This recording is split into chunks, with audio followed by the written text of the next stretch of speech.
दोस्तों, आदाब। अदबी दुनिया को मैं तब से फॉलो कर रहा हूँ जब ये सिर्फ एक ब्लॉग था। लेकिन यूट्यूब पर इसके बतौर ऑडियो वीडियो चैनल आने के बाद यहाँ मेरी हाजिरी तकरीबन रोज की हो गई है। यहाँ मैं शायरी, अफसाने, इंटरव्यूज वगैरह सुनता रहता हूँ। ये खास बात इसकी ये है कि इस पे सिर्फ उर्दू अदब नहीं बल्कि हिंदुस्तान की दूसरी जबानों का अदब भी अपलोड किया गया है।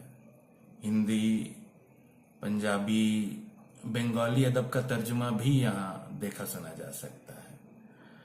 और फिलहाल मेरे देखे में ये अपनी तरह का सबसे बड़ा आर्काइव है। तसनीफ हैदर भाई, तारिक फैजी साहब, पूजा भाटिया साहिबा और बाकी अहबाब जो अदबी दुनिया से किसी भी तरह से वाबस्ता हैं, उन सभी को ढेर सारी मुबारकबाद। बहुत बहुत